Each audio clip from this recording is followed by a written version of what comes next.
बरवा पुरदिल के ग्राम प्रधान द्वारा सार्वजनिक भूमि पर अवैध पट्टा आवंटन के नाम पर लाखों के वसूली का ग्रामीणों ने लगाया आरोप। जी हां, ग्राम प्रधान बरवा पुरदिल द्वारा मानकों के विपरीत वसूली व नियमों को ताक पर रख आवास आवंटन का गंभीर आरोप ग्रामीणों ने लगाया है। आपको बता दें कि एक तरफ दिन प्रतिदिन प्रदेश सरकार जीरो टॉलरेंस की दावे कर रही है, तो वहीं कुछ लोग इस दावे को दीमक के तरह खोखला कर रहे हैं। ताजा मामला बिशनपुरा विकासखंड के बरवा पुरदिल गांव का है, जहां ग्राम प्रधान पर ग्रामीणों का आरोप है कि वे गांव के विकास कार्यों में भ्रष्टाचार, पद का दुरुपयोग और सरकार की भ्रष्टाचार मुक्त विकास की नीति को धूमिल कर रहे हैं। ग्रामीणों के अनुसार ग्राम प्रधान द्वारा बरवा पुरदिल में मौजूद सार्वजनिक भूमि को बिना किसी प्रशासनिक स्वीकृति और सहभागिता के ग्रामीणों से पट्टे के नाम पर लाखों रुपए वसूली कर उनके द्वारा जबरन कब्जा भी दे दिया गया है, जिस पर निर्माण कार्य भी हो चुका है। वही ग्रामीणों ने ग्राम प्रधान को भ्रष्टाचार में लिप्त बताते हुए आरोप लगाया है कि ग्राम प्रधान आवास आवंटन में भी नियमों को ताक पर रख 15 से 20 हजार रुपए की वसूली करके लाभार्थी लिस्ट में लोगों का नाम दर्ज कराए हैं। वही अवैध पट्टे के मामले का सार्वजनिक होने पर प्रशासन ने अवैध कब्जे की गांव की सार्वजनिक भूमि पर कोई निर्माण कार्य न करने व 3 दिन के अंदर खाली करने का फरमान जारी किया, किंतु निर्माण कार्य तो रुक गया। पर ग्रामीणों का कहना है कि 3 दिन बीत जाने के बाद भी अभी तक अवैध कब्जादारी जस के तस काबिज हैं। इस वजह से गांव में आक्रोश और तनाव का माहौल बना हुआ है। गांव के लोगों का कहना है कि अगर दोषियों के खिलाफ कार्रवाई नहीं हुई व गांव की सार्वजनिक भूमि को अवैध कब्जे से मुक्त नहीं किया गया, तो आने वाले 8 तारीख को हम सभी ग्रामीण सड़क पर उतरने को मजबूर हो जाएंगे, जिसकी सारी जिम्मेदारी शासन प्रशासन की होगी। आइए देखते हैं हमारे संवाददाता की खास कवरेज। आपके ग्राम सभा में जो है फर्जी पट्टे का आवंटन और जो है बंजर भूमि पे जो है प्रधान द्वारा बिक्री का आरोप लिया जा रहा है पैसे लेकर। तो सुनने में आ रहा है निर्माण भी हो रहा है, तो क्या सच्चाई है इस पर? सच्चाई 100% है। इसमें कोई भी भवन विहार नहीं बनना चाहिए। फिलहाल जो जमीन खाली है वो खाली रहने चाहिए। जो पहले लोग कह रहे थे कि 2 आदमी का पट्टा था, लोग खारिज करा दिए। ये लोग झूठ बोल रहे हैं, पट्टा नहीं है, गलत है, ये है वो 13 मैटर बता करके उसको खारिज करा दिए लोग। जब खारिज हो गया है तो फिर उसमें दूसरे को देने का क्या मतलब बनता है? कोई मतलब नहीं बनता, जबकि पट्टा हो भी नहीं रहा है। जबरदस्ती से प्रधान दिए हैं, उनकी मर्जी करना, हमारा मर्जी, हम कुछ भी कर सकते हैं। तो क्या कार्रवाई के लिए आप लोग कार्रवाई हम लोग कहेंगे नहीं, वो जमीन जैसे खाली है खाली रहेगा। इस ग्राम सभा के लिए, बरवा के लिए कोई उसमें सरकारी भवन बनेगा, आम आदमी के लिए वो फायदे के लिए। क्या नाम है आपका? मेरा नाम है कादिर। आपके गांव में जो है बंजर भूमि और फर्जी पट्टे की बात सामने आ रही है, तो क्या इसमें जो है सच्चाई है? क्या जानते हैं? हाँ, सही सच्चाई है। वो पहले जो था 2 आदमी के नाम से पट्टा था, प्रधान ने खारिज करा दिया। अब फिर वो 5 आदमी के नाम से वो पट्टा दे रहा और पैसा लेकर 6 आदमी से। कितने पैसे की डिमांड थी? कितना पैसा लिया एक आदमी ने बताया कि हमने 1,05,000 दिया और बाकी आदमी मना कर दिया, क्योंकि हम नहीं दिए। कुल कितने लोग थे? 6 आदमी थे। 6 लोग। हाँ, एक आदमी तो कबूल किया है कि हमने 1,05,000 दिए हैं। 1,05,000 ये कितने डिसमिल जमीन के लिए दिया है? 2 डिसमिल के लिए। क्या नाम है आपका चाचा? मेरा नसीर अहमद। कौन सा ग्राम सभा है ये?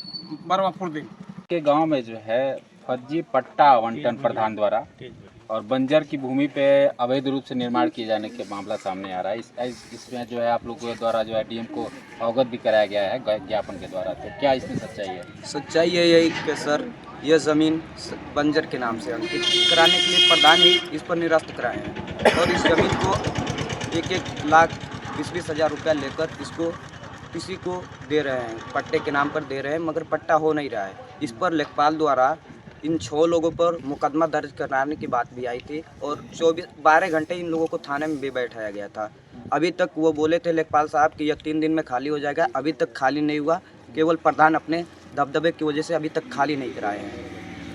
लेखपाल जो द्वारा जो है और थाने द्वारा आगे की कोई कार्रवाई निश्चित की गई है 3 दिन बीत जाने के बाद? आज मुझसे स्वयं बात हुई है लेखपाल साहब से, वो बोले हैं कि इन पर जल्द से जल्द 6 लोग को मुकदमा किया जाएगा और इस ज़मीन को फिर से खाली कराया जाएगा और इस पर जो भी निर्माण होगा सरकारी भवन का निर्माण होगा, किसी अन्य प्रकार का नहीं होगा। मगर प्रधान द्वारा इस पर जबरन कब्जा कराने का बार बार बात आ रही है कि इस पर आप लोग कंप्रोमाइज़ कर लीजिए, इसको छोड़ दीजिए, हम इस पर पट्टा दिलवा दें इन लोगों को। चूँकि पहले भी 2 लोगों के नाम से उस जमीन पे पट्टा था, लेकिन वह पट्टा खारिज हुआ है, पुनः 6 लोगों का पट्टा किया जा रहा है। क्या मामला है ये? मामला समझ में नहीं आ रहा है, मामला हकीकत ये क्या है है? कि 1983 में इसको जैसे दो नाम के लोगों को पट्टा दिया गया था, वो प्रधान द्वारा ही फर्जी बनाकर उसको खारिज कराया गया। अच्छा। उसके बाद फिर से प्रधान अपने पैसे के बलबूते चाहे दबंगई के बलबूते इस पर 6 लोग को कब्जा कराए, जो कि अभी नाम अंकित नहीं है। इसको हम लोग चाहते हैं कि खाली रहे, इस पर कोई सरकारी भवन का निर्माण हो।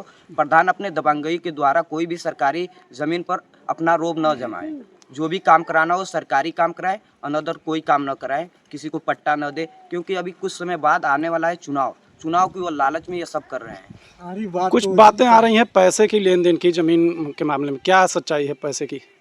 सच्चाई ये है कि सबसे 1-1 1.5 लाख जो भी पैसा लिया गया है वह सत्य है, मगर प्रधान द्वारा एक वीडियो में कबलवाया गया है कि उन लोगों से, जैसे कि उन लोगों से यही कहा गया कि आपका पट्टा हो जाएगा, आप बोल दीजिए कि किसी को हम पैसा नहीं दिया है। मगर उसमें से एक आदमी है जो बोल रहे हैं कि हमने उनको पैसा दिया है 1,05,000।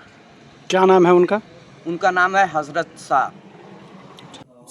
आपके ग्राम सभा बरवा पुरदिल में फर्जी पट्टा और बंजर की भूमि पे अवैध कब्जे की बात आ रही है सामने, तो क्या सच्चाई है इसमें? वहाँ पट्टा हुआ था पहले फर्जी, वो सूची में नाम नहीं था और वो केवल पट्टा दे दिया गया था। बाद में एसडीएम साहब ने 3-4 महीने पहले उसको लेखपाल की रिपोर्ट पर खारिज किया है और जमीन को खाली कराया है। और उसके बाद गांव के लोगों से पता चला है कि जो वर्तमान प्रधान है प्रति 2 डिसमिल 1 लाख रुपया लेकर के और 6 लोगों को कब्जा करा दिया है, अपने चिन्ह अपने लगवा के कब्जा कराया है। कुछ लोगों का पक्का निर्माण उसमें हो रहा है, कुछ लोगों की फूस की झोपड़ी बनी है। यह विवाद है इस गाँव में। इसके लिए मुख्यमंत्री पोर्टल पर भी प्रार्थना पत्र दिया गया है, डीएम साहब के प्रार्थना पत्र दिया गया है, कल ज्ञापन दिया गया है। 8 तारीख को धरना प्रदर्शन होगा, नहीं खाली होता है जमीन तो। अच्छा, कल जो आप लोगों ने ज्ञापन दिया है डीएम को, उसमें कौन कौन सी क्या क्या मांगे हैं आप लोगों की? ये मांग है कि उस जमीन को खाली कराया जाए और सार्वजनिक रूप में सार्वजनिक काम के लिए छोड़ दिया जाए, गांव सभा की संपत्ति के रूप में छोड़ दिया जाए उसको।